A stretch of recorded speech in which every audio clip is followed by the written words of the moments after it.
Welcome back, College Central baseball fans. In the weekend rotation, we have a special edition show for you here. We're going to release our poll that we've done with our pollsters here. We've got 25 through 1. We're going to break down each team. We're going to talk about it. I'm joined by the OGs of this show, the original people here. I got Alex Day. How's it going, everybody? Sorry for the delay. Had a little technical difficulties. It's the first one of the season as a whole group. So I got Jake McKeever. Good to be back, repping the Tulane. Finally came in the mail. Shout out to the student from Tulane that finally shipped the jersey that I ordered in July. Love it. AJ Sessions. Yeah, didn't have to get this one in the mail 3 days ago like Jake did. So that one's been there for a while. And Noah Darling. Yeah, I'm fired up as always. I got a lot of answers tonight for all of our questions that hopefully Jake won't steal from me like he always does. We always build off of each other. We have a lot of fun on this show. We're doing a little special thing that we're going to go through later where we're going to do our Golden Spikes list, and we're going to draft out our Golden Spikes guys this year early. So we're going to have 15 different candidates for you. So we're going to break that down. We're going to have a Pitcher of the Year candidates, and then we're going to have a best series for everybody to watch this season because it's really going to be an outstanding season of college baseball. So much talent with the shortened drafts the last two seasons that this is a stacked ball clubs. And then you throw in the transfer portal, and it's really insane. These teams are really good this year. We're really excited. We're also excited to announce our partnership with Home Field Apparel. If you guys have not checked out their stuff, they got gear for almost every team out there. Go check them out, homefieldapparel.com. Put in our code CBC15 and get 15% off your entire order. They're great stuff. Go check them out. Give them a look and use the CBC15. Get that 15% off. Let's get into it, boys. Number 25, Texas. Noah, tell me about this Texas team and why we got them here at 25. It's Texas. We're talking about one of the top 25 rosters in college baseball on a pretty much annual basis. I think they're getting a lot of disrespect across the country. Mark, I know you personally left them out of your poll. So it's kind of, we're seeing a lot of experts like yourself who are sleeping on the Longhorns, I think. I was surprised that we had them all the way down at 25. But like I said, a lot of national disrespect. They lose Ivan Melendez, lose guys like Murphy Staley, a lot of guys that have been around for a long time that can hit the ball across the yard, but great pitching. Tanner Witt, Lucas Gordon. Texas is going to be just fine. I think that they have a little bit of a chip on their shoulder. If there's ever been a time where Texas in their entire athletic history has been slept on, it's right now. I'll tell you this much. I'm sleeping. I'm snoozing. I'm hitting the alarm multiple times. I am out on Texas. Jake, tell me where I'm wrong. I know they lost a lot of senior leadership. How do they make that back up? Yeah, and I really is going to start with Tanner Witt when we do see him. He is still kind of injured coming back from that. But, I mean, Lucas Gordon's a frontline starter. The amount of aces that Texas has had in the last 3 years, I think he might be the best one. Going to need a ton from Johnson, Ace Whitehead, and Andre Duplantier II. Maybe his younger brother can kind of give him a kick in the teeth and he can figure out how to throw some strikes this year. I look for Dylan Campbell and Eric Kennedy to kind of carry the load this year. They kind of platooned with each other last year, kind of both took at bats from each other, as well as, Mitchell Daly to get back to his freshman self. But the thing I'm most excited for is Texas's midweek set. They got Texas State twice. They got A&M. They got Air Force. I'm excited. That's probably my series of the year outside of the main ones is Texas State. Yeah, there's a lot of good teams there that they're going to play early. So they're going to be tested. This team's going to be tested. They're going to truly find themselves, whether they are a top 25 team. And you guys are right. It's pitching. So this team's built on pitching. It's not built on hitting and, that they have been in the past trying to drive the ball out of the ballpark. So it's going to be interesting to see where they go. A team that has the hitting, though, that we're looking at here, AJ, Texas Tech comes in at number 24. Tell me about this team here. I mean, Texas Tech, you talk about a team that lost kind of its personality when they finally don't have a young at Texas Tech for the first time in a long time. So it's kind of who's going to fill that void. You have a couple guys returning, like Ty Coleman, Hudson White, who I think is going to really be the emotional leader of that team behind the plate. But it's who's going to step up and be that leader, because the pitching staff it's talented, but it's not proven. So it's a question mark, but if there's one thing we know about Texas Tech baseball, it's that Tim Tadlock can get his team to the postseason. He's a fantastic coach, and he gets everything out of his guys.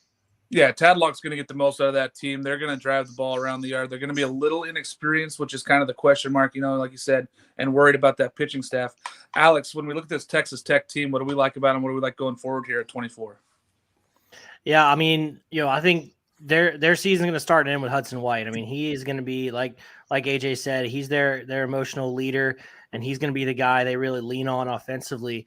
And while they have some questions on the starting rotation, I really think their bullpen might be the strength of their team. They have a really deep bullpen, and I think that can help save them in a lot of games.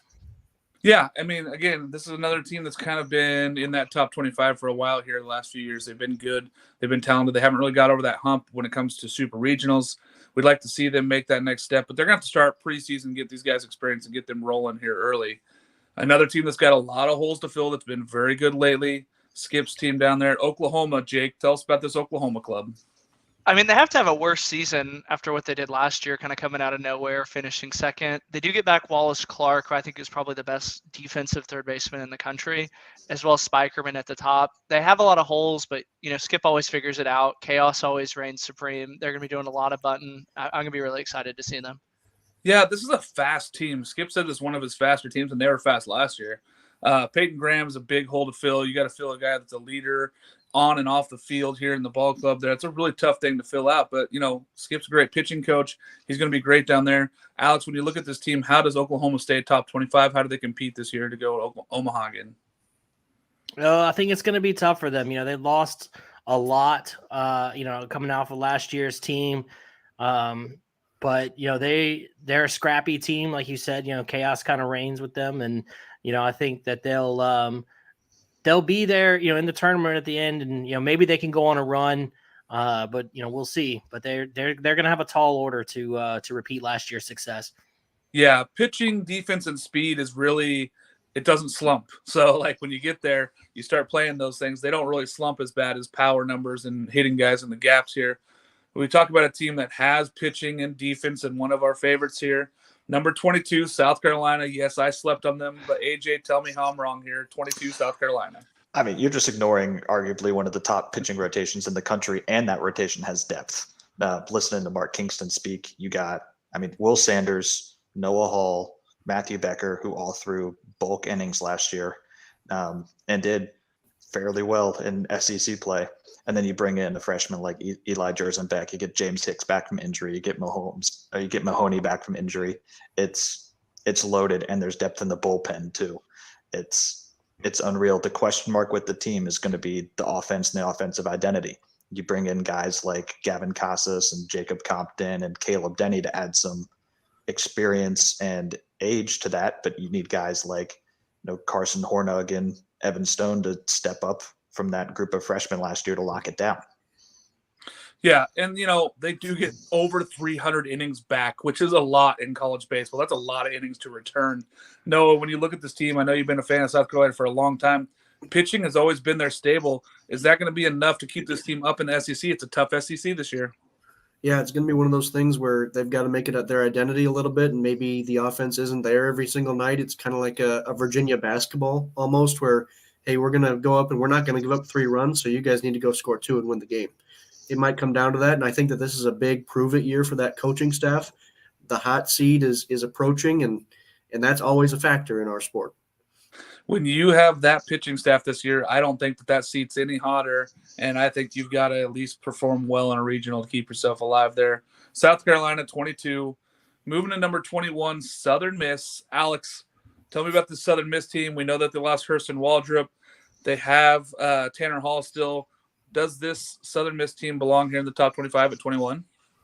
Oh, yeah. They certainly do. When you saw them, how they played last year against LSU in the regional, that was an electric atmosphere. Yes, losing Hurston Waldrop hurts. There's no way around it. But Tanner Hall is still that guy. He is still that dude. And I think he's kind of a dark horse for, just kind of, not to give away too much, but, he's kind of a dark horse candidate for something there at Southern Miss, and they absolutely belong here. They've been disrespected a little bit. They've definitely feel disrespected, even after being a regional host last year.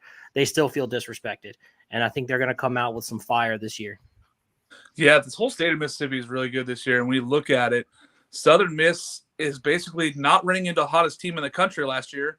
they're sitting in Omaha. If they don't run into Ole Miss, they're probably right there. They had 2 frontline starters. They had enough offense to carry this team. I like the Southern Miss team. I want to see if somebody else other than Tanner Hall can step up and be that weekend rotation. It's tough to beat great teams. You can have one good pitcher, which they have one great pitcher, but you have to have multiple pitchers to throw over that weekend and be really deep there. So it's going to be interesting to see where we go there. Jake, I'm going to let you start off here. Number 20, Oregon State. We have them at 20. They've been anywhere from unranked to, 17. Where do we like them here at 20? I'm very high on them. They have a ton of talent coming back, and I think Garrett Forrester, I saw an interview that said he had Auburn dogpiling in his locker. I think that one sticks pretty good. They had the talent last year to go to Omaha, and you really as a fan kind of have to leave a bad taste in your mouth just because they were so close, and especially how Auburn kind of fizzled out there in Omaha. But I'm really high on the Beavers. I like them and Stanford to kind of be the big 1-2 punch in the Pac-12, and I'm really excited to see this Beavers team.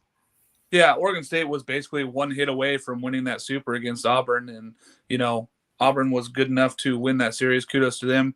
But those players that have returned this year really took that personally. That somebody else got to celebrate on their field going to Omaha. Alex, when you look at this team, what do you like about this Oregon State ball club? Well, I'll tell you what, I really like Travis Bazzana. I think he is a real stud. And then you got Tanner Smith locking it down behind the plate.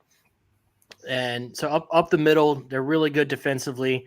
Losing Cooper Jerpy, right? You can't replace a guy like that, but they've got dudes, in the pen there. And I think, in the Pac-12, I think you pretty much got 3 big teams that you're looking to come out of the Pac-12 and maybe make a run to Omaha. And Oregon State is absolutely one of those teams. Yeah, they went out and they got a transfer portal. They went out and they got themselves Trent Sellers, who was 27-1 and a 2.35 ERA in his college career. That's not a guy you're going to find every day. He's going to be a frontline guy for them. It's going to be interesting, though. Like you said, nobody can fix what Cooper Jerpy was last year. That guy was a dude. He led them. He was the emotional leader. Somebody else got to step up. Garrett Forster's a good call there, Jake, so I like that going forward. Virginia is another team that we really like going here at 19. They had a tough season at the end of last year. Jake, I know you specifically like this team. What do you like about Virginia? Jake Geloff, I think it starts with him. I do like Kyle and Aiden. I forget their last names, but they're the second set of brothers to play on UVA's team together, the first being obviously the Geloffs. And anytime you get brothers together, it's exciting. I did want to point out Virginia might have the worst early tournament. It's them, Navy, UNC Wilmington, and Ohio. Very random tournament in Virginia's schedule kind of leaves something to desired. So we won't see what this team is really made of until ACC play. But Virginia is one of those teams. The helmet's flying off. It's like Clemson white pants. It's college baseball at its finest. Yeah, it's going to be a fun team to watch. Jake Geloff is a superstar in the making. If you have not watched him, you're missing out tremendously. AJ, 19, Virginia. How do we like him here? Where are they missing? What are they missing? Yeah. Maybe a couple starters. They're relying on a couple transfer guys to fill that rotation, which pitching wasn't their strong suit last year. But they'll get to rely on, my bounce back candidate of the year and Kyle Teal behind the plate. He is immensely talented and just can take over a game by himself, both defensively and offensively. So I expect the offense to be able to carry the team when it needs to, kind of like the inverse of South Carolina potentially. But I think they're set up well.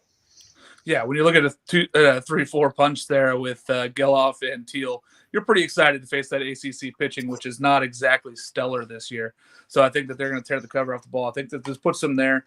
A weak preseason probably keeps them down here, but if they start playing well at the beginning of ACC, you can see this team climb to the top 10 pretty fast. Speaking of another ACC team that got slept on last year, all season until the end of it, we're going to go straight to Miami. And Noah, I'm going to let you start with this Miami club because I know how much you hate these guys. Well, it's completely different this year, Mark. You obviously set me up to dislike Miami. I love the Miami Hurricanes this year. I think it's a little bit of if even more on that chip on that shoulder that we were talking about earlier, that they're down here at 18. I think that this is a team, you look at them, they would have hosted their way to Omaha if they had managed to fight off the likes of Towson, Arizona, and Ole Miss. Obviously, they couldn't because they were fraudulent last year. This year is totally different. Yohandy Morales is somebody that I think we'll be talking about later on the show, whether you guys do or it comes out of my mouth first. Really looking forward to this Miami team this year. There's a little bit of concern with replacing Palmquist on the mound, but other than that, this Miami team is set up to maybe just be a tick below what they did last year, which maybe cools the expectations a little bit. Even better, maybe gets more than 10 fans in that ballpark. Yeah, I no, I don't know think that. that'll happen. By the way, I know that you and I both had them in the top 10 this year. I agree, Jake. That ball club does not fill up. That ballpark is trash. But when we look at this team, there's a lot of people that had them top 10. There's people that had them unranked. AJ, what do you think about this Miami team? It's an experienced lineup coming back. I think they're going to be angry that they didn't make it out of their own regional, that they lost on their own field. And then, they got one of the best closers in all of baseball to shut it down. He's almost averaged 2 strikeouts an inning, which is insane, especially against the ACC offenses that he was facing. So I think they're one of the teams that could, you don't want to see them when they're hot, and they could be hot for a long time. Yeah, when you look at experience, this lineup is loaded, and it has a lot of returning experience. And for ACC play, that's big. And, for national exposure, that's going to be huge for this Miami ball club. I think that 18 is about, a little low for them, but we're going to see where they go. A team that a lot of people are super high on or really low on, number 17, Maryland. Noah, I know what you're feeling kind of like this, but why don't you let the crowd know what it is about Maryland you like? Maryland might be the definition of a wagon. Their regional last year was fantastic. The fans are a little bit energized around this program now, which is tough to do in that conference. It's cold. That's right. Wagon alert. You can't stop it. Jason Savakul is one of the best pitchers in the country that you may not have heard of. Last year, they had a great 1-2-3. This year, it's just a 1-2, and they're hoping to develop that 3 on the mound. So there's that little bit of a concern. But if you think about Maryland last year, these guys were in position all year to host a regional, and then they did. And it was great for the game of baseball. Unfortunately, they arguably got jobbed to end their season. So that's going to be another rallying point for that team. They think that they should have been sent to that Stanford and had an opportunity to play for a shot in Omaha, but they came up just short. Matt Shaw is the best player that you've never heard of. Yeah, this team returns 100-plus home runs, and that's hard to do in a lineup coming back. And in that Big Ten that's pretty weak this year, when we look at it overall, they might take advantage of that. They should be a top 16 seed by the end of the season, but it's going to be on them to figure it out if they can find a third starter. Alex, what do you like about this Maryland team? Well, I think as Noah said, they return over 100 home runs, right? There's not a lot of teams in the nation that can say that. And I think their biggest strength is the fact that they are far and away the best team in the Big Ten. So I think they can make a really good run through their conference and come out, potentially with a top 8 seed if they can really do some damage in the Big Ten. And then if they can host, going in, then who knows what can happen? Maybe, you see Maryland there in Omaha. Rutgers, Iowa, and Michigan fans, close your ears when Alex is yelling at you like that, saying that they're far and above the best team. They are, though. They really are the best team in the club in the clubhouse there. I don't see anybody catching them in the Big Ten. They really could be a national seed by the end of the season, but 17 feels fair until they can prove that they have a third start and they can really get through those weekend series. Number 16, Jake, I'm going to let you start on this one here. TCU. What do we like about this TCU team? It's a little different than the years past. Yeah, I do like Trey Richardson making the transition from Baylor. Going to be a plug and play. I'm not sure why that isn't talked about going forward because Baylor and TCU are actually rivals, and he seemed to just ditch his rival to go play at TCU. I love that Nunez is back. I think TCU has probably my favorite out-of-conference schedule. They're going to be up at Globe Life Park for that series. Excited to see that, as well as going down to Minute Maid. And this TCU team, I know we talk about how a lot of these teams play bad out-of-conference schedules and we don't really know how good they are. I think TCU is almost going to be the inverse of that, where they might lose some of these teams just because they're playing so many of these good teams. And they're going to have, like a 500 record going into Big 12. But, at the end of the season, their RPI is going to be really high because of it.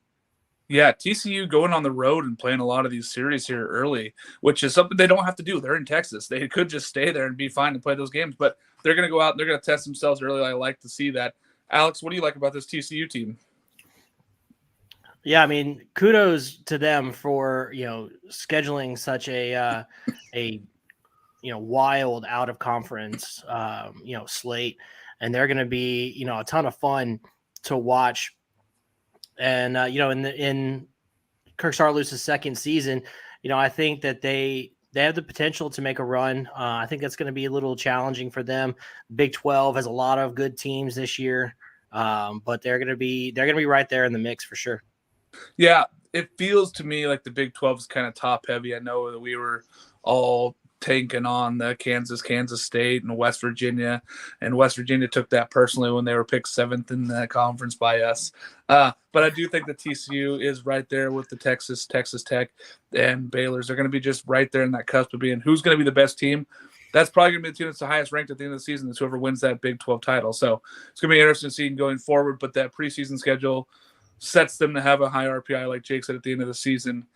Speaking of another preseason schedule, it's kind of all over the place. North Carolina here at 15.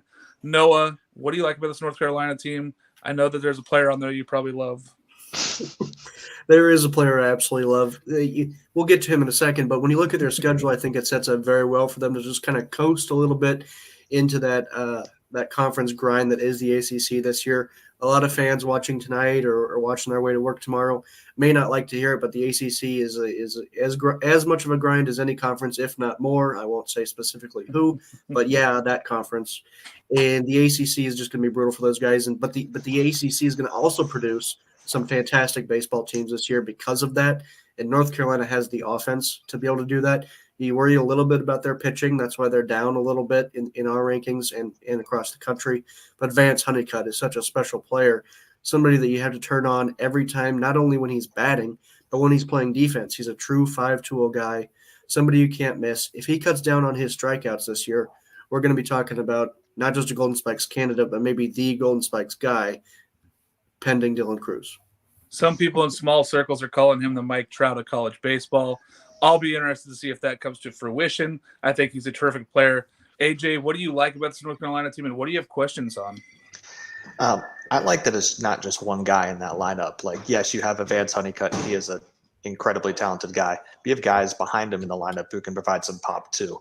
Horvath, Osuna, both guys who can either have hit 20 home runs or can threaten that this year. Horvath could bring some speed as well. It's a dynamic offense. The pitching staff, I would like a little bit more depth, but the talent's there. It's going to be an exciting team to watch all season. Yeah, the question mark is pitching. With Horvath, those guys could hit 120 home runs this year. It's just whether or not they're going to be able to get 27 outs. Still got to get 27 outs every game to win. It doesn't matter how many home runs you hit. So question mark is the pitching. Going to our next team here, we got Virginia Tech at 14. Jake, I'll let you start with this Virginia Tech team. I know how much you love these Hokies. This is an abomination that they're ranked this low. I think they should be top 5 minimum. I mean, they won the ACC last year. I know that people like to forget about that, Noah, that they actually won it outright. There's a lot to like about this Virginia Tech team. It kind of seems like the perfect storm. They get DeMartini back. They get Hurley back. They got some of that heartbreak in that OU series. Got to watch them dance on their field. And Virginia Tech baseball is re-energized. And other than their crappy out-of-conference schedule, I'm really excited to see this Virginia Tech team. And one more thing, they have name of the year. They got a freshman, Trey Way.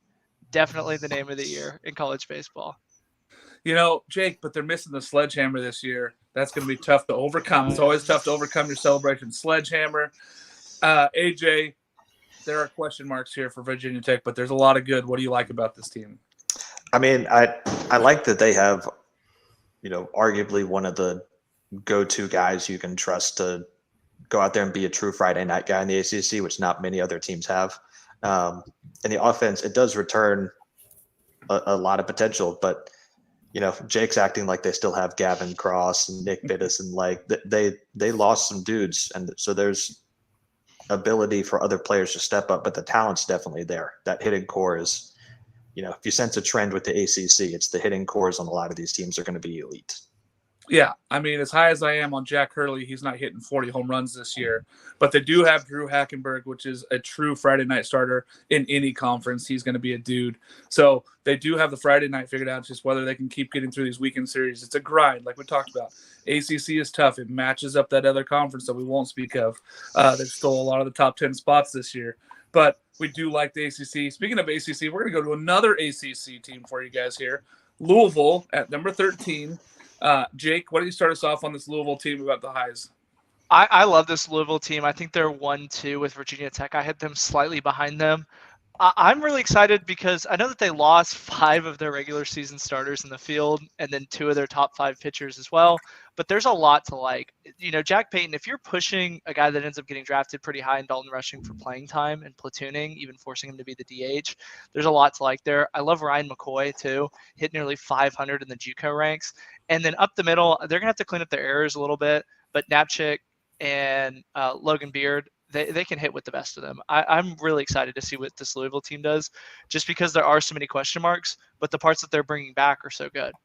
It's a very offensive Louisville team. We're used to seeing a pitching and defense from this team. It's going to be a lot of offense this year. Alex, when you look at this team, what are your questions? What do you like about this team? Well, I mean, you got to like their lineup, right? I mean, they return 5 guys that average over 300 last year. And you mentioned Jack Payton, right? That's where their offense is going to start with him. But they are deep and they are experienced, offensively.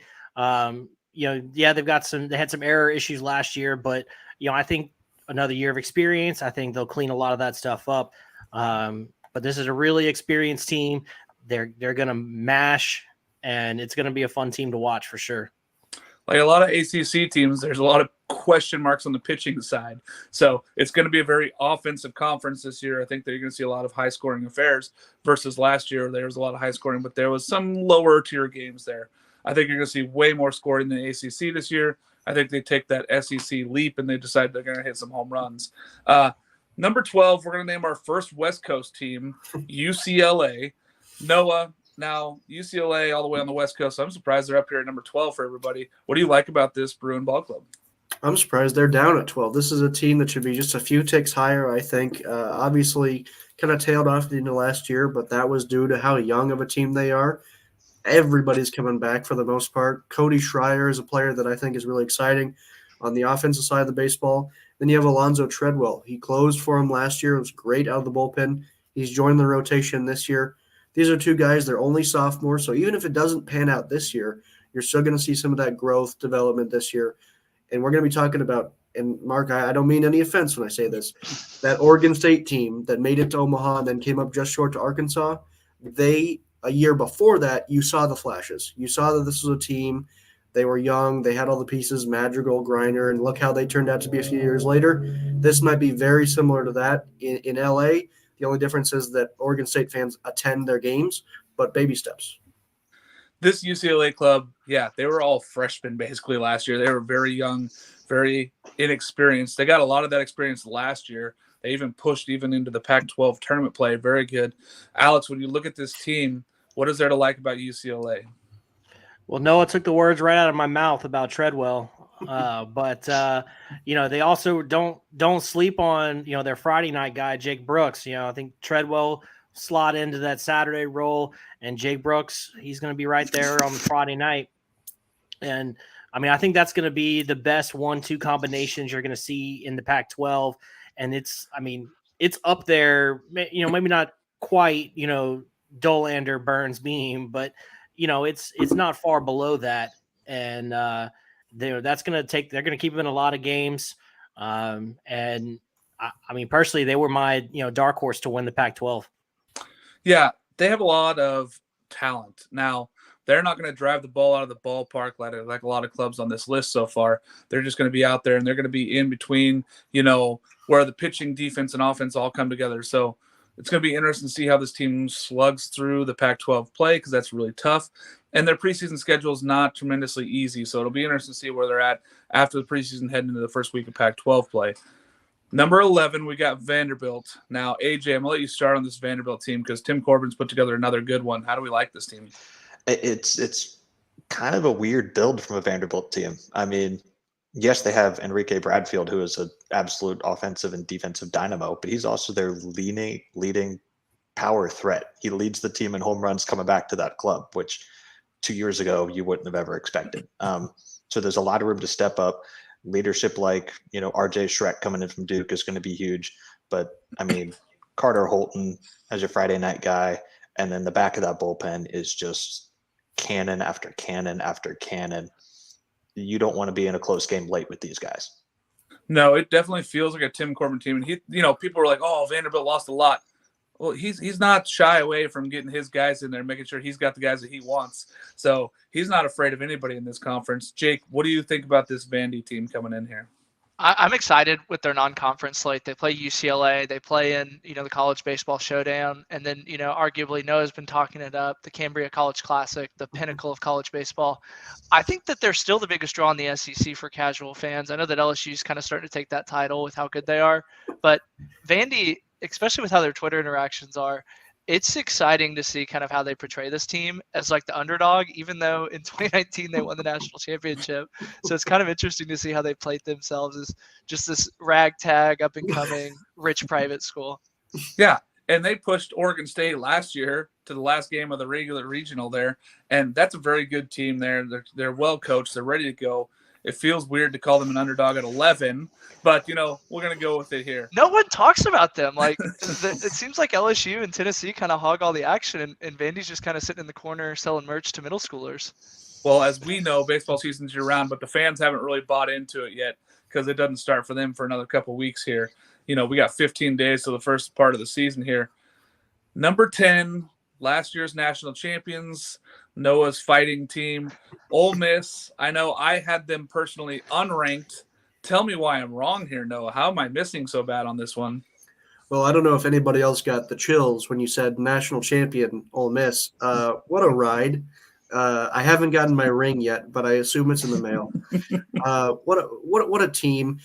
But with that, I think we all kind of remember last year's Mississippi State team. Very similar story. They lose Tim Elko, call him Tanner Allen. They bring back a star on the mound. You got your Landon Sims last year. This year it's Hunter Elliott. You got some pieces sprinkled in where you see, they're bringing enough back from it. They'll be fine. So I think people are afraid where they saw that last year Mississippi State completely fell apart. I think that we were a little bit too hard on Ole Miss. We, maybe not, but nationally too hard on Ole Miss. They're a talented ball club. They've got the right mindset going in because Mike Bianco, he's a guy that he's made it clear that he's ready to move on. Obviously never been in this position before. Lucky to be employed by the state of Mississippi right now, but he's embracing it. He's ready to roll into that next season. I think they're going to be just fine in Oxford. The state of Mississippi is on fire. I don't personally love this ball club. I think that they're missing a lot with that senior leadership missing. AJ, what do you think about this ball club here at Ole Miss? I mean, the high end talent's definitely there. Jacob Gonzalez had for stretches of time last year, he was struggling at the plate. He still hit 270 with 18 bombs from short and walked more than he struck out. It's unreal. Some of the talent these guys bring back, and then they have some glue guys like Peyton Chatinier who, like him or hate him, he helps drive that team and is the emotional engine. So they return kind of some pieces who, if you want to make another run, they were there. I don't know if you're not going to just replace guys like Elko with a 1-to-1 transfer, but the potential's there. It's just hard to do it twice. It's really hard to do it twice. I want to see more out of Jacob Gonzalez. I want to see him step up and be that leader in and out of the clubhouse. If I want to rank this team any higher, I had them not ranked, so they're going to have to do something for me to really decide that they're going to be back up there. But we have them as a collective whole at number 10. We're cracking our top 10 now. We're going to a ball club that it feels like everybody on the planet loves and wants to see in Omaha. They just haven't got there yet. ECU, East Carolina. Jake, tell me about this ECU ball club and why do we love Pirate Nation? Honestly, I think we're just infatuated with the fans, and I think we, as fans of the sport, just want to see them back hosting a super regional with how they kind of got into Texas's head. And I know Texas won the series, but Texas always gets saved by the rain delay. They got saved by the rain delay in Omaha against Mississippi State. They got saved by the rain delay against ECU. I love their out-of-conference schedule. It's a very, very, kind of niche, deep-down college baseball schedule. Long Beach State, Indiana, Liberty. And Jacob Starling, he's can't miss TV. He reminds me a ton of Zach Neto last year out of Campbell. And I'm excited to see this ECU team. It's weird to say because they hosted a regional, but I think that fan base is hungry for an Omaha trip. And, I don't think they can go out in the super regional again this year. I tell you what, we had some of the funnest interviews with that crowd last year when they were in that rain delay. They went out, they got the karaoke machines, they bought TVs from Walmart. They were all setting up out there just waiting for the games to start back up. Cliff Godwin's great. Alex, when we look at this ECU team, what are we getting from them this year? Well, we all loved watching that, Zach Agnos and those guys just, have a ton of fun in that super regional against Texas. And, but Zach Agnos is gone, right? He's not there anymore. They're going to be having, Carter Spivey coming out. He was their closer last year. He's going to be their Friday night guy this year. And, but I look for him to take that step. I think he's ready for that. They're probably going to be leaning on a true freshman as their closer. So that would, that there's just some question marks, but they've got the talent, and Cliff Godwin is a really good coach. And I think they're due, right? They have to be due. Yeah. And you talk to people all around this game, and they all think it's ECU's year. It kind of feels like that way. And they think that Godwin is a top 10 coach here in this, D1 baseball. So it's going to be really interesting to see what this ECU team does going forward. We love them here. We're fans. They're fans of the show. Number 9, ECU. Number 8, and I put this team specifically so that people could talk about it. Number 8, Florida. Noah, tell me about this Florida ball club. Well, everybody knows that I love to hate Florida. And I think that them being top 10 every single year is an absolute travesty. But this year they've earned it. I love this Florida team. If you took away the F logo, you took away the brand new stadium with no fans in it, and give me this as any blank team, I would say, I would bet on this team to win the national championship. Wyatt Langford, Waldrop coming in from the portal. They got all their guys back from last year for the most part, minus strikeout machine. He's gone now. Great. Number 4. But I love this Florida team. Kevin O'Sullivan is due for that kind of, hey, I'm still great a year. We know Florida fans love to jump on their coaches' throats and say, hey, you haven't produced for me lately. You're going to be gone this year. So it's definitely time for Kevin O'Sullivan to remind him that this is the best you're going to get. So enjoy me. I'm thinking Florida's going to end up back in Omaha, but I hate saying that because it's Florida. It's tough to say. What's even better than saying it, though, is hearing Alex say, who are we talking about, Alex? Well, the University of Florida is it's Florida, Alex. They've got, they got a good team this year. Everybody talks about Hurston Waldrop, and rightfully so. But don't sleep on Brandon Sproat. That guy can really pitch it. And, having those two at the front of their rotation is elite. Wyatt Langford is elite. And then, BT Rypel, he's going to be kind of backing it up. But my biggest question mark for them is outside of Wyatt Langford and BT Rypel, where's their offense going to come from? That's my only concern with this team. This pitching staff is going to keep them in every single game. They're going to have an opportunity to win every single game because of the pitching staff. But, offensively, I think they're going to struggle. And so they're going to lose some games that way, but they're going to win some games because of their pitching staff. So it'll be interesting to see how this all works out for them. I don't mean to jinx it for Florida Gator fans, but it kind of feels a lot like that 2017 team that won a national championship that had a lot of pitching and not a lot of offense. So it's going to be interesting to see here. But we have Florida at number 8.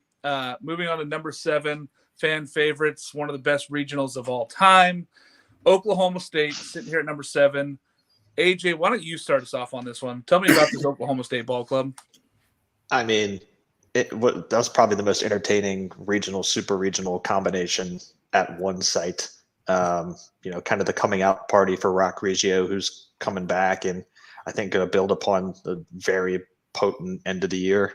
And then they get a transfer in, Jurin Watts-Brown, who is a true Friday night guy. But I think, it's hard when there's a dominant two-way guy like a Nolan McLean to not say that he's the centerpiece of this team. He's going to be the closer, and he's also going to be the main power threat on that team. It's going to be an exciting team to watch.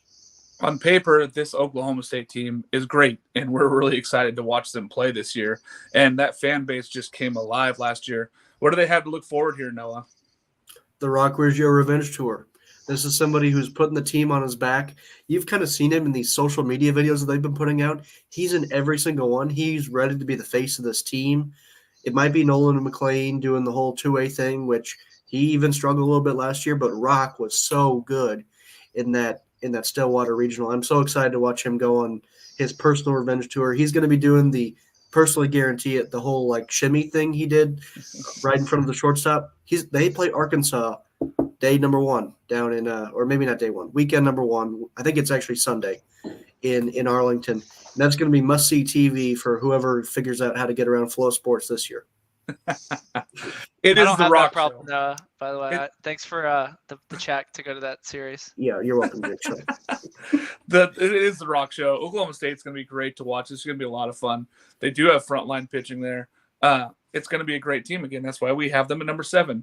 Speaking of a team that, particular people in this 5-some love watching, number 6, Texas A&M. Jake, why don't you start us off here? What's to like about Texas A&M? Honestly, I think there's a lot to hate about this Texas A&M team. If I've learned anything from watching Texas A&M athletics, it's to not give them too much credit. I think the loss of Troy Claunch is going to be too big. I think they're going to finish last in the SEC. They do get Jack Moss back, who is pretty good, who does hit baseballs. They do get Alex Boast as well, so they have a good 1-2 punch. But I think we need to sleep on this A&M team. Yeah, I'm not getting lost in the slosh. I'm not going to lie to you guys. I'm not buying in on this team here. A&M at number 6. What do you think, AJ? I think that Jake has A&M ranked 6th in his poll. So this is all just him trying not to jinx his team. They return, I think it's the most veteran lineup coming back in the SEC. And they can hit. There are a couple of question marks in terms of production on the mound, but they got arm talent and guys like Detmer and Cortez.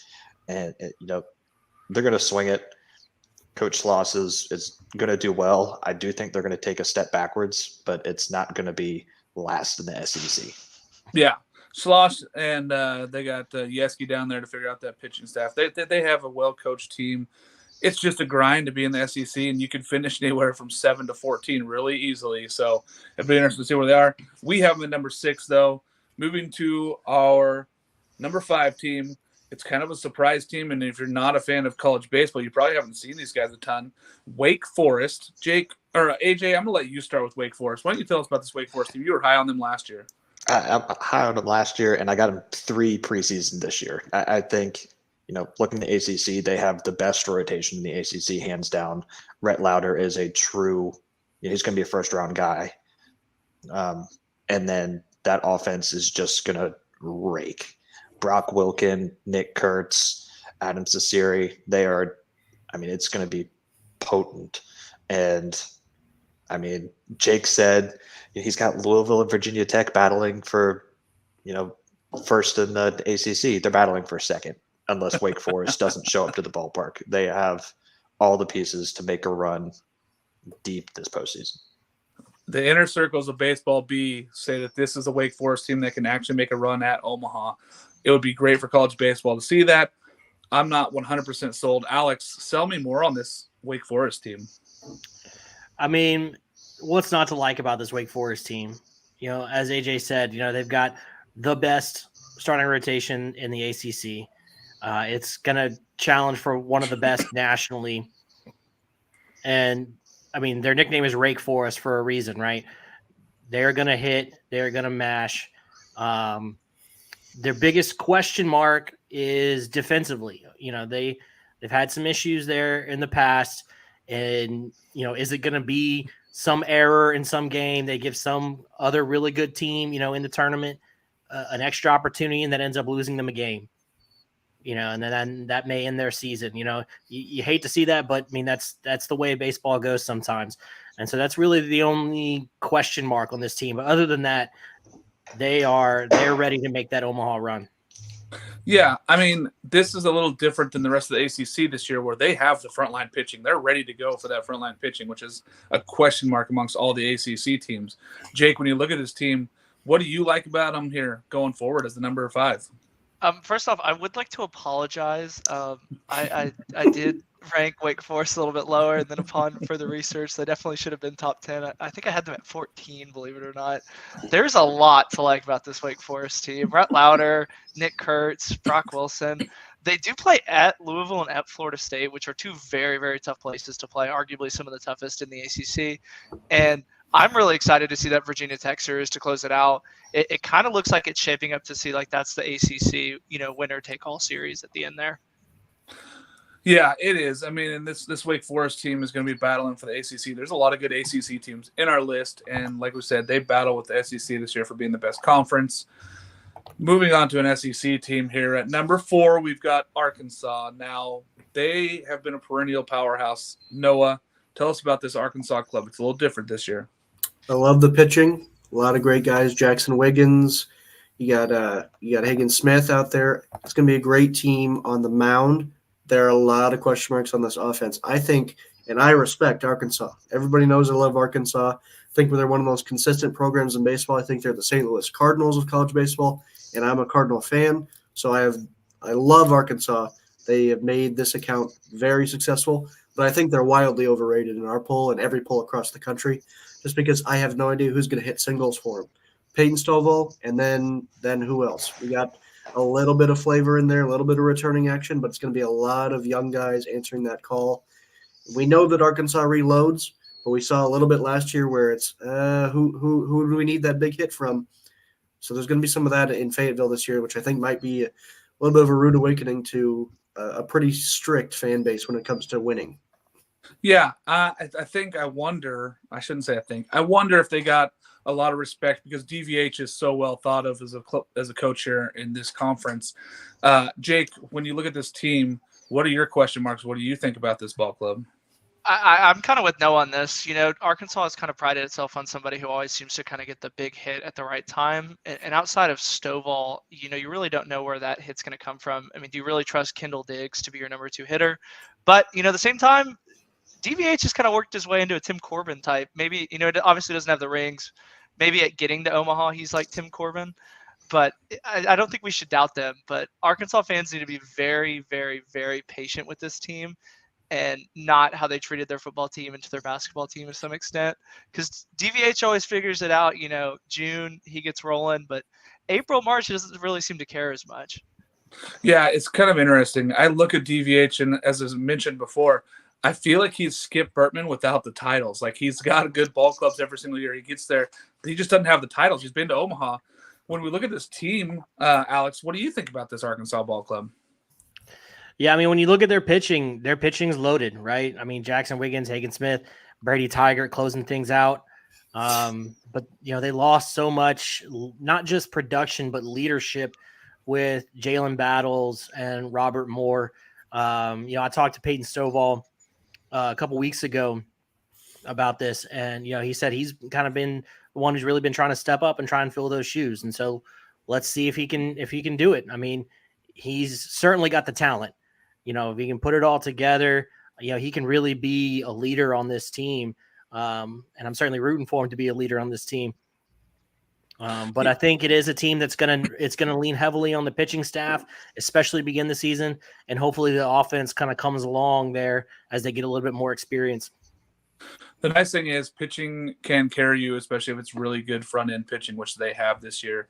So I think having them here in the top 5 is not unheard of, especially with the experience and the amount of trips they've been to Omaha and being so close to titles.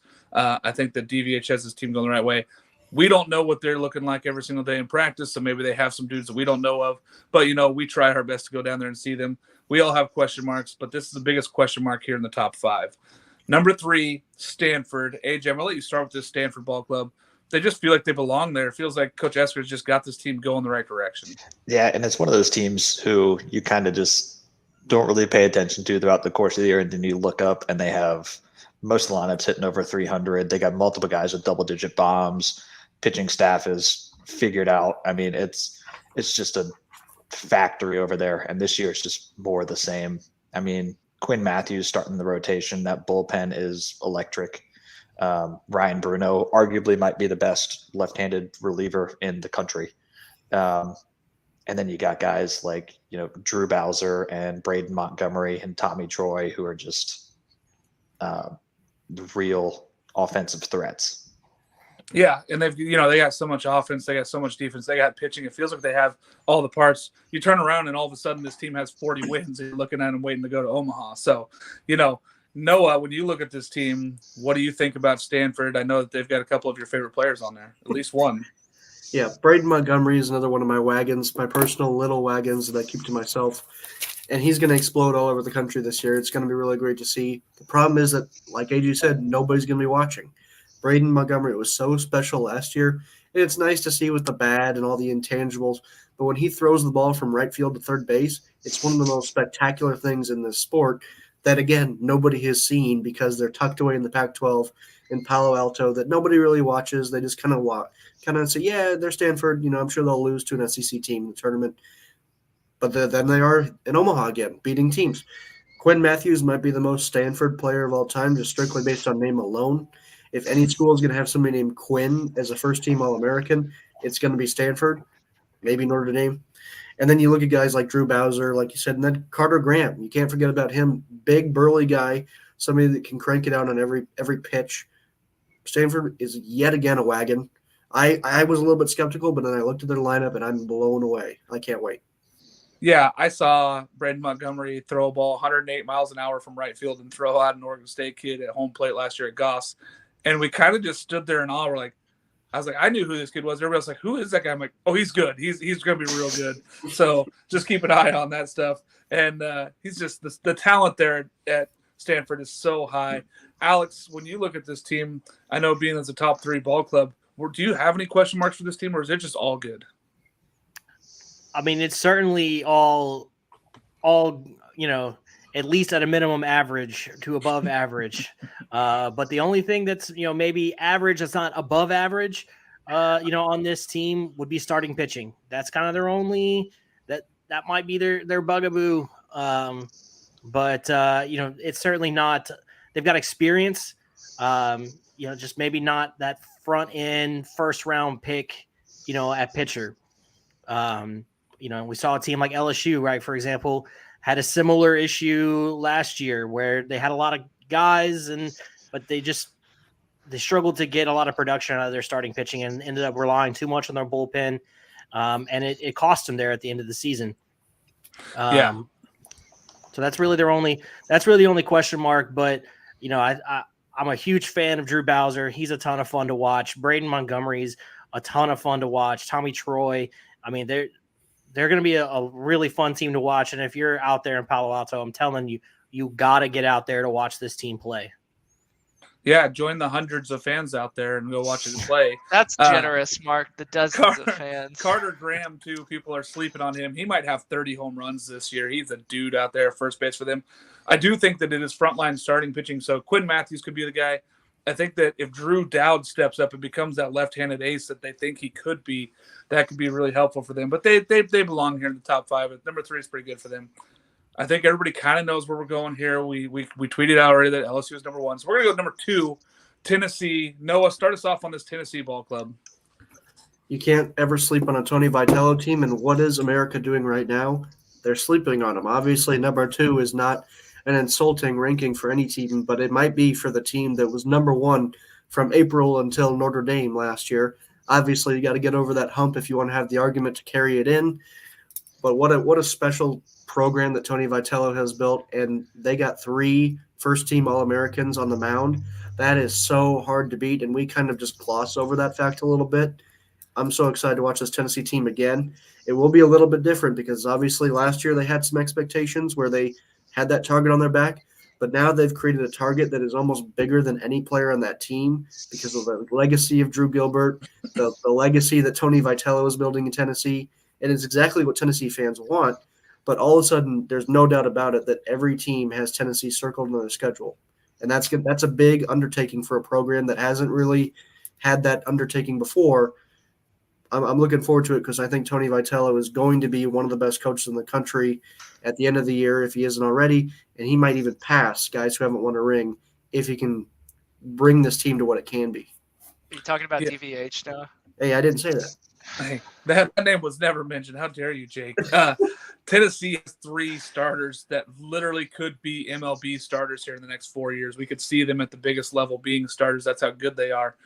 When I look at this team, AJ, I don't see a lot of question marks, but I'm gonna defer to you and see if you see anything that I'm missing from this Tennessee team.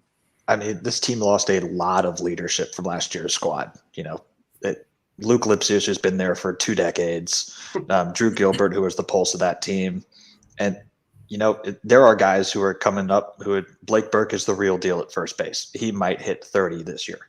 But then you're relying on some transfers to, help jumpstart that offense.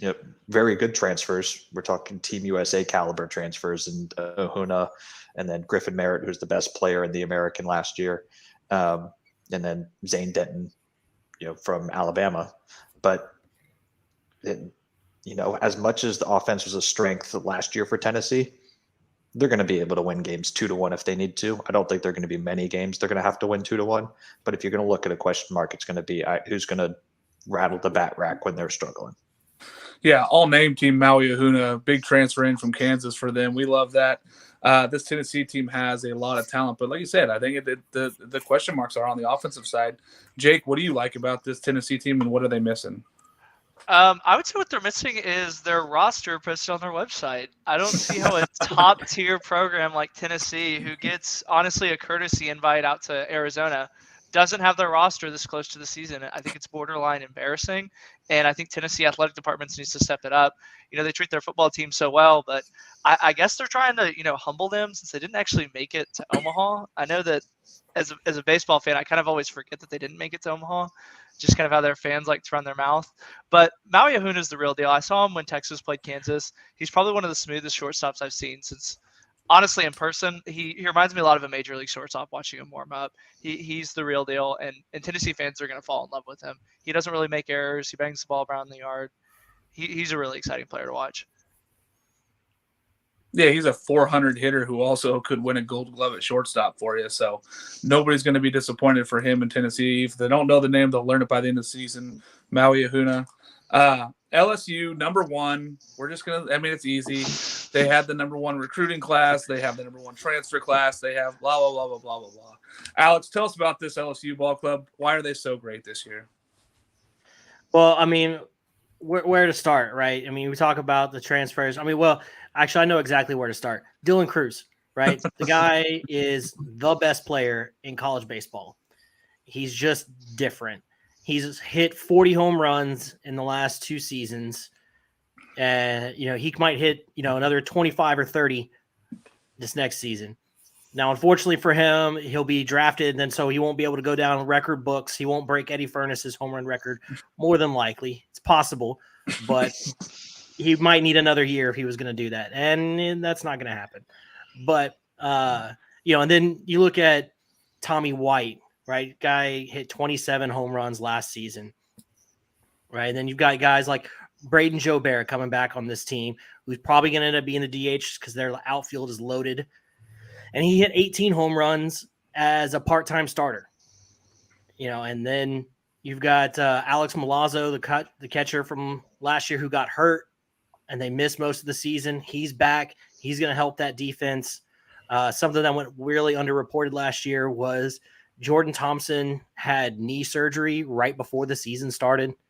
And so that really limited him at shortstop and was the cause of a lot of his errors early in the season. So, I look for him to have a really bounce back year this year at shortstop. And then you got Paul Skeens throwing Friday night, and Paul Skeens was up to 100 miles an hour in the fall. And so, you look, that guy's going to be a major league pitcher in like 2 years. And so that's going to be a ton of fun to watch. And Wes Johnson, the addition of him to the coaching staff has just completely elevated this entire pitching staff. Everybody has increased their velocity on this pitching staff from last year. They have nearly every pitcher on their staff, exception of maybe one, is up to 95 plus. And there aren't many pitching staffs in the country that can say that. And so it's going to be a ton of fun to watch. And if you are an LSU baseball fan, it's something special, especially like when you think about like the Tennessee series. You think about the Thursday night of the Tennessee series, you're going to have Chase Dolander, Paul Skeens, and Dylan Cruz, who all have the potential to be the first overall pick in this year's MLB draft, all on the field at the same time. Like, that's something special. Yeah, you're stealing away into our best series here. We'll get to that, Alex. We'll get to that. We know. But when I look at this team, I still look at defensive issues. What do you think, AJ? I mean, they had defensive issues last year. It cost them a lot of ball games. I mean, yes, they did, and that's if there's one, to steal Alex's saying, bugaboo for a Jay Johnson coach team, it's the defense. Historically, they haven't been great. They weren't great last year, but they're so loaded, it really shouldn't matter. I mean, Alex didn't even mention Tommy White or Trey Morgan, and both of those guys are going to be offensive weapons. For my money, I think Trey Morgan is the best pure hitter in all of college baseball. I think one of the hardest things to do is strike him out. And then Tommy White, just casually as a freshman hit over 360, 27 bombs. So, just more weapons for Jay Johnson just to play around with, but they're going to be fun to watch. If they don't win it, and especially if they do what Tennessee did last year and don't even make it to Omaha, this might be one of the biggest choke jobs with the roster I've seen. We've seen historically number one teams that go through the whole season as number one do not do well. Jake, what do you think about this LSU ball club? There's a lot to like about this LSU ball club. They kind of remind me of 2012 USC, just where it seems like everybody seems to be talking about them as, the wire to wire. They're going to, be first the whole year. I mean, throughout all Alex's, honestly, for lack of a better word, rant, just because there's so much talent on LSU's team, he didn't even talk about Trey Morgan. Like, Trey Morgan is probably the most underrated hitter on LSU's team. And even then, he's still, preseason All-American. I'm excited to see this LSU team. I'm kind of sneakily sneaking them onto my schedule. I'm going to be seeing them up 4 times, actually even more than A&M. And I might have to buy an LSU jersey because I'm excited to see this LSU team. They're one of my favorites. They remind me of Mississippi State when they won the national championship. There's just a lot to like. They're a likable team too as well. Usually when teams are this good, they're not very likable. Somebody posed the question to me the other day and asked if LSU playing with metal bats could beat the Arizona Diamondbacks. And I said, I'm not ready to answer that question, but I think it's closer than most people would like to think. But those guys are all pros, so that's a whole different ball game. The D-backs are a borderline playoff team. Hey, I'm just telling you what the question was that was asked to me. It was posed to me. I thought it was a great mind game, but I'm not going to get into that one. Just throwing it out there. All right. Noah, I'm going to let you talk first here. Who is the top 25 team that is not on our list? Who are we missing from this top 25 teams? I think that there are 4 that come to mind. Obviously, we're talking right now only 3, but at the end of the year, I'm going to throw in one more. Rutgers should be in the top 25. Obviously, they didn't make the NCAA tournament last year, but this is a team that was statistically, offensively just as good as Tennessee. But again, when you're in the Big Ten, nobody watches you. You're a mid-major. I'm fine with that label for the entire Big Ten athletic conference. But in baseball, they need to be watched just a little bit more. Love this Rutgers team. Ryan Lasco, a name to think about. Mississippi State, SEC. We know who Mississippi State is. This team just won the national championship 2 years ago. Still some talent left behind. Luke Hancock is back for his Luke Lipsius Legacy Tour year. Great year for him. Great year for Hunter Hines. This is a team that is back in that NCAA tournament top 16 seed picture. Arizona is a team that we kind of just forget about. They're a great program. They pump out players left and right. Don't really know a whole lot about their roster, but there's somebody that we can always count on to be in the fold in that Pac-12 conference. Somebody who fought with Stanford a couple times last year for that top-tier ranking. And then they kind of just fell off a little bit. Great program. They love to pump out their players. With Arizona, not right now. Arizona State should not be ranked in the top 25. But I can't talk about a potential without talking about the Arizona State Sun Devils. I hope they're so good as they can be. I hope that they are the program that I once dreamt of as a kid. But not right now. I'm excited. I get to see that Willie Bloomquist coached Arizona State team April 20th against Beavers down there in Phoenix. So that'll be exciting. So you got 4 teams there. Jake, why don't you give me one team in the top that's not in the top 25 here? I know Noah's super excited about all of those teams. Give me one team that we're missing from the top 25 here. So I kind of wanted to do a two-parter here because I think that the first team that's unranked is going to be State because their fans are just going to hype themselves up, and I don't think they're going to be that good and stay there that long. But I did want to get that quick dig in on State fans. My dark horse is Alabama. They got Grayson hit back, a true Friday night starter. They're going to, early on, they're going to win a lot of games just because they have more talent. And then when they get into SEC play, man, that's a tough Friday to see Grayson hit. Yeah, I think Alabama could crack the top 25 right at the beginning of SEC play, right after their non-conference, because they do have the frontline pitching. I'm concerned about offense for that Alabama club. That's why I don't have them in my top 25, but they are right there on that borderline. Alex, why don't you tell me one top 25 team that is not in there right now? That for me, that's Oregon. Oregon was right there. They were right in my, around 23, 25 in my rankings. And, I think Coach Waz out there, he's a really good coach. They lost a lot from last year's team, but I think they're still a really good, really solid baseball club. They're gonna be they're gonna be a tough out in the Pac-12 this year. I think they'll be a tournament team, and I think they may make some noise. I don't think they're necessarily going to win the Pac-12 or anything like that, but they're a team that's going to be a tough out and going to be fun to watch. Oregon is on my short list. I had them ranked. I think that they are going to be a talented team. I think that they're getting the short end of the stick here, being on the West Coast as far as rankings go. AJ, give me one team here that we're missing out of the top 25 that should be ranked by the end of the season. 2 words: roll humps. The Fighting Camels from Campbell University. Okay. It's hard when you lose Zach Neto and you bring back arguably a better hitter in Drake Pearson. Hit more home runs, more RBIs, different kind of hitter. But Drake Pearson, the preseason Big South Player of the Year, and they got a true Friday night guy in Cade Cooler, who is, I believe he's Big South Pitcher of the Year preseason. They are going to just continue to hit, shut down the Big South. They went 20-3 last year, and they might beat that record this year.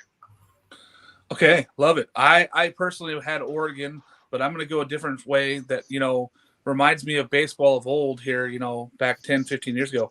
I think Clemson is a team that's been not talked about enough here in this ACC that could be talented enough to make a top 25 as they play well at the beginning of their season. They have an easy non-conference schedule. They go down, they play a lot of games close to home. It's going to be interesting to see what they do during ACC play, but I think they could sneak in, as Clemson could sneak into the top 25 there. I know you don't love that one there as a South Carolina fan there, Jay, but I think the Clemson could get there. I definitely think they have the talent. They bring in a veteran head coach and bring in some depth and some age. And, the talent there is real. It's just a matter of putting it together and having it actually result in success on the field. Yep, that's what it's going to take because they have a ton of talent down there. But it'll be interesting to see. There's a lot of good teams that can't wait. So much talent here in this club. Let's talk about individual talent now, guys.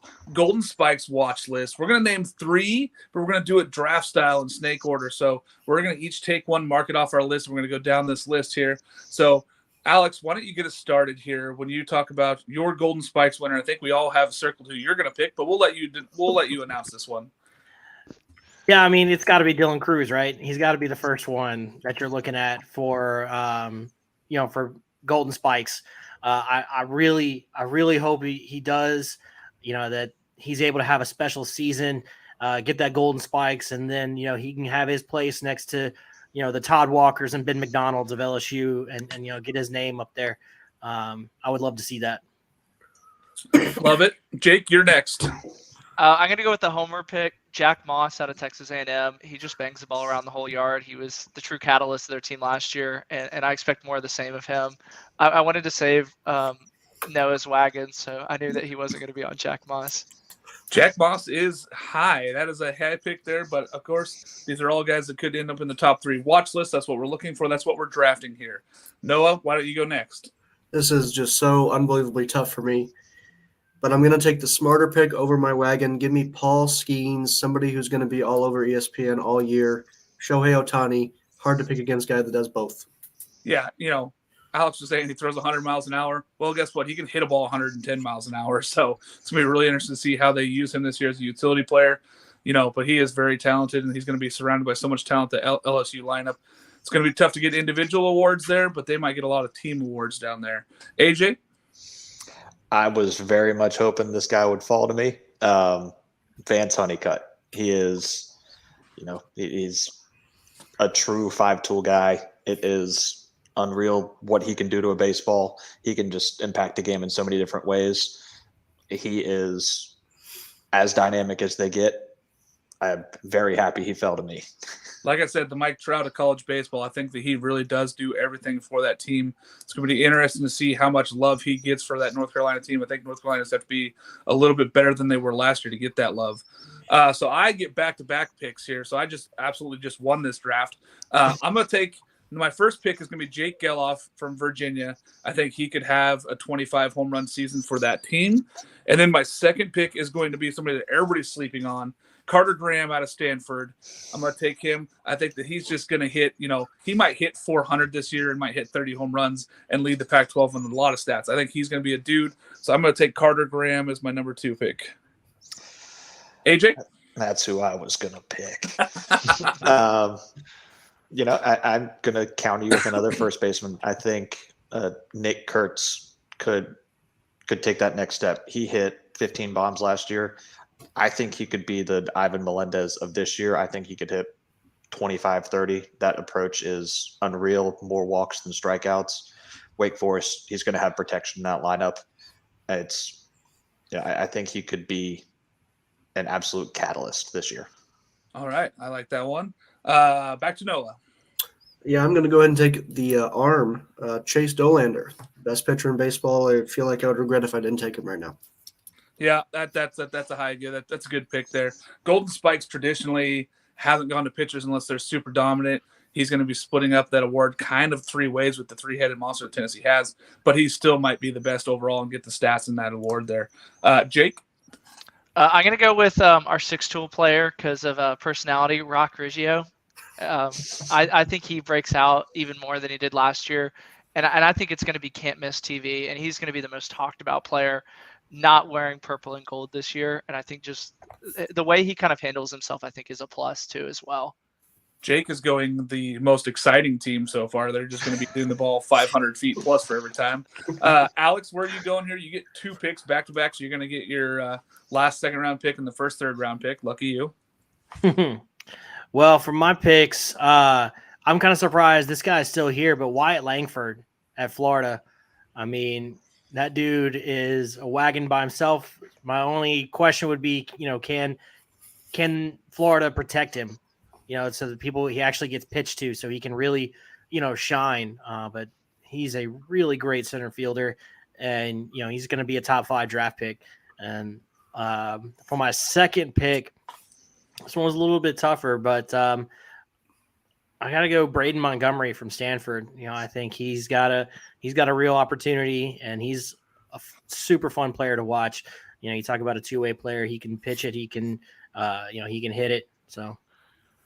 Yeah, given him, if he gets more opportunities on the mound this year, I think you can see him fill up that stat sheet and really be a terrific sophomore season for him and really break out. And Stanford just has so much people to guard him in that lineup. Like you said, Wyatt Langford doesn't have that people around him to make them pitch to him. So that's going to be the tough part for him is opportunity. Jake? All right, I'm going to go way out of left field here. I'm going to do the Bugatti in the trailer park, Travis Honeyman out of Boston College. Oh, my God. I think he is out of nowhere. He's the best hitter no one talks about. So Rock is the best hitter everybody talks about. I love everything about Honeyman. He's an exciting player. He's going to get a ton of eyes on him because he's in the ACC, and he's honestly the only player worth watching on Boston College. Yeah, during the ACC preview, I think Jake and I went off about him for 5 minutes talking about trying to pump him up. We talked more about Boston College than a lot of teams there.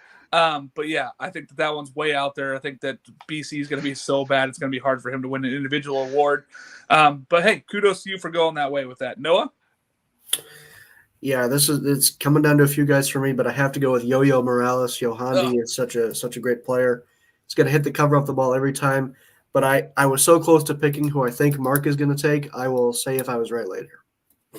That is a great pick. I really do believe that Yohandi Morales is going to have a breakout season. For him not to be on any preseason award list is pretty sad for me. I think that he's a terrific ball player. I think he gets no love down there in Miami. I think people are going to take a second look at him now. AJ, last pick for you. I'm going to kind of take a little gamble here on someone having an incredible bounce back year, but Kyle Teal at Virginia just has all the talent in the world. He'd be in the heart of that lineup.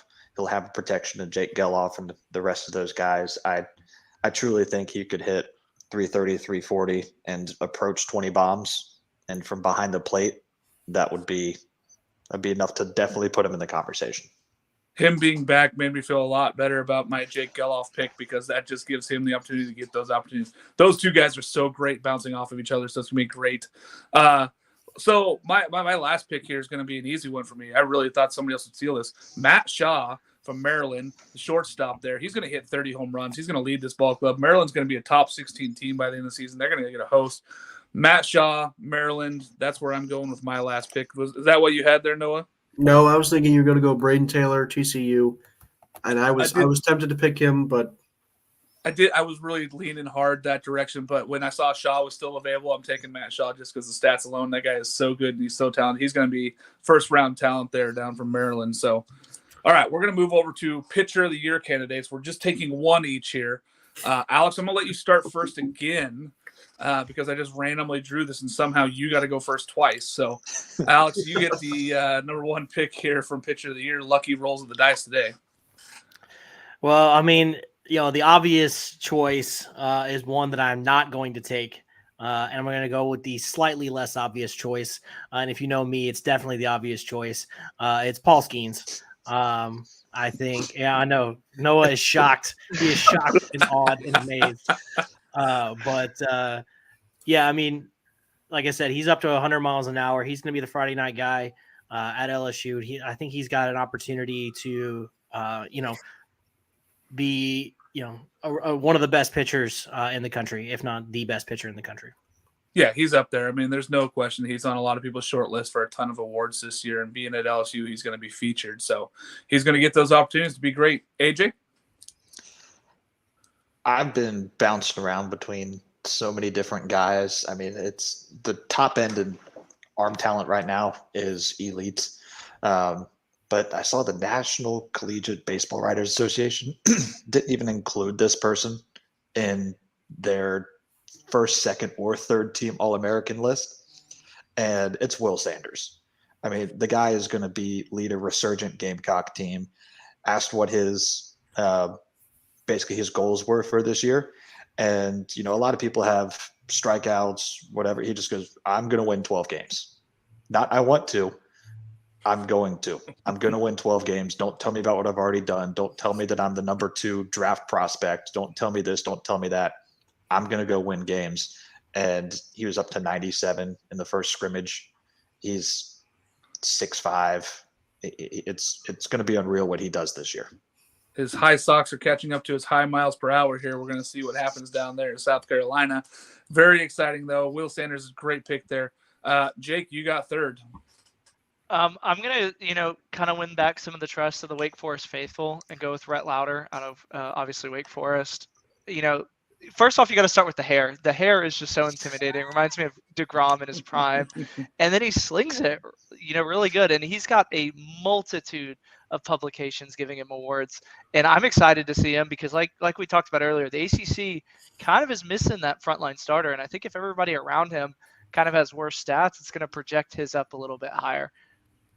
Yeah, he's a huge arm talent. And again, ACC, he might look great because he might have a sub-3 ERA and he might win 6 ball games. All of a sudden, he's going to be the ACC Pitcher of the Year. That puts him right there as the candidate for Pitcher of the Year for the D1. Noah, where are you going here?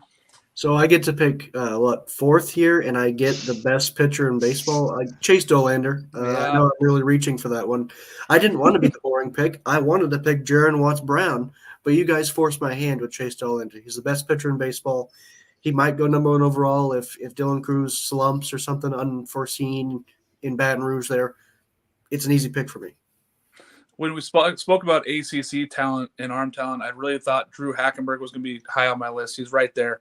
Tanner Hall, Southern Miss. I'm going to go with another ex-Southern Miss player who's down in Florida, Hurston Waldrop. I think that he is set up to have the truest, best season for that Florida team. They're going to have to win close ball games. It's going to have to be from starting pitching.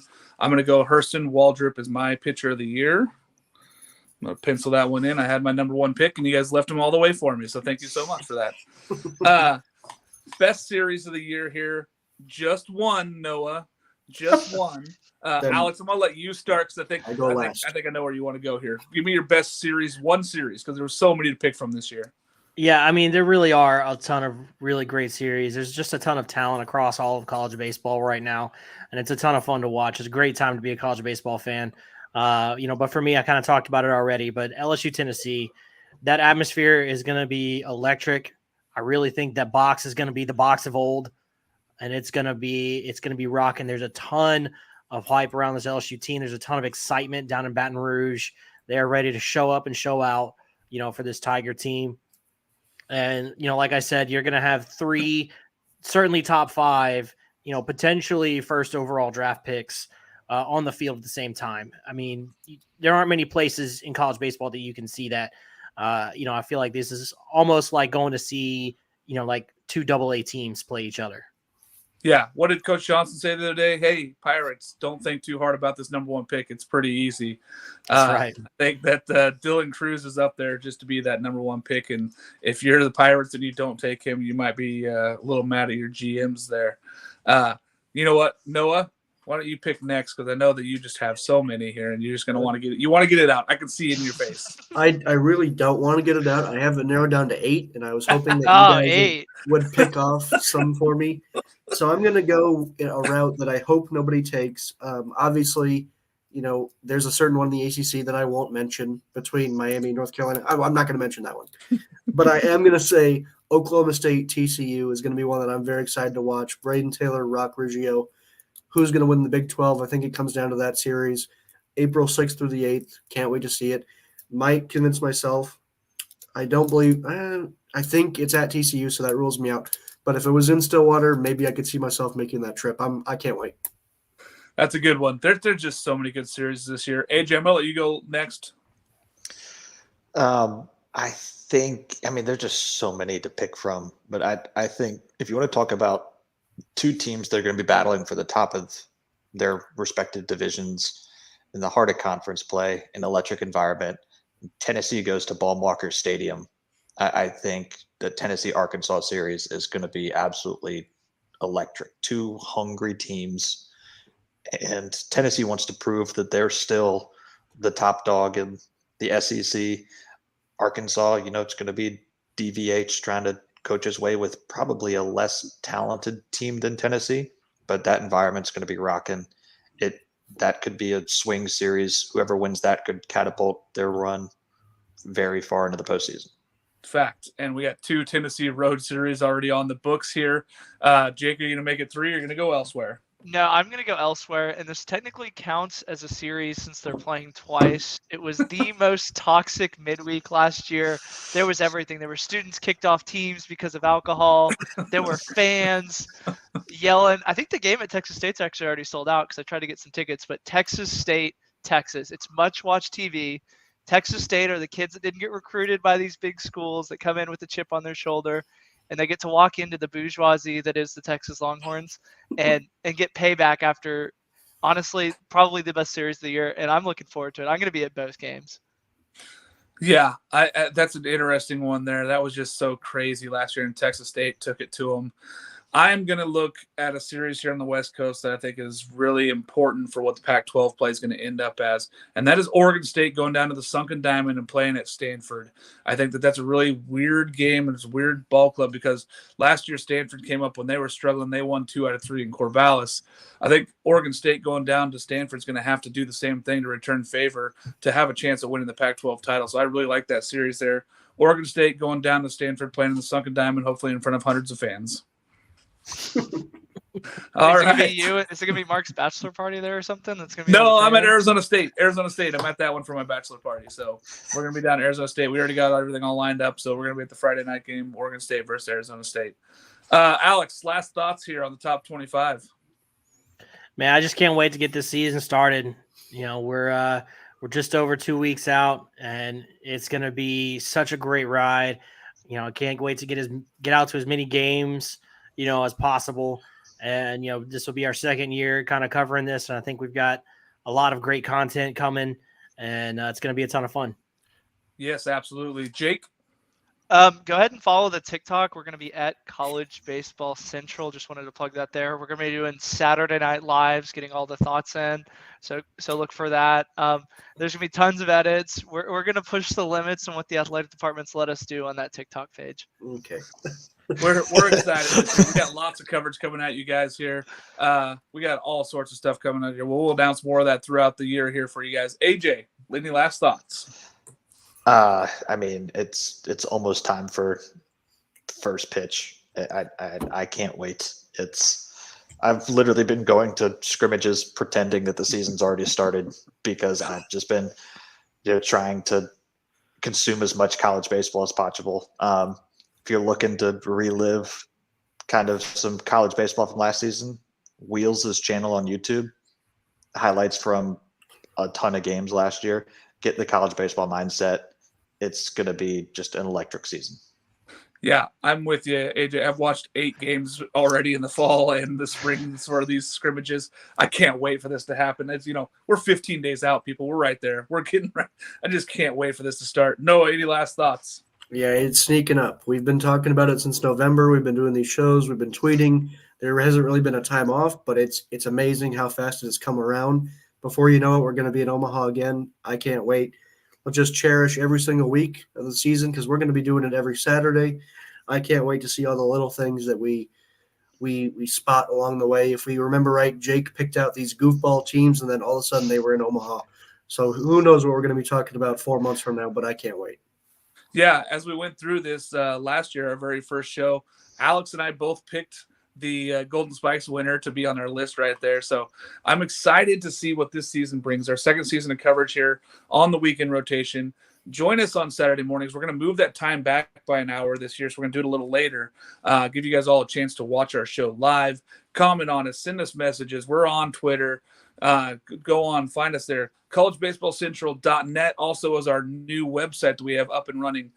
Join our Discord from there. Go on and go see all the coverage you want to have is going to be directed directly from all these wonderful writers and content creators at College Baseball Central. Again, Home Field Apparel just partnered with us. CBC 15, you get 15% off your entire order. Go buy all your fan gear right now. Go pick it all out. Go get it ready for these home games. We're 15 days out, people. College Baseball Central, the weekend rotation. I'm Mark Garland, Alex Day, Jake McKeever, AJ Sessions, Noah Darling. We thank you guys for joining us. We'll see you here in a couple weeks.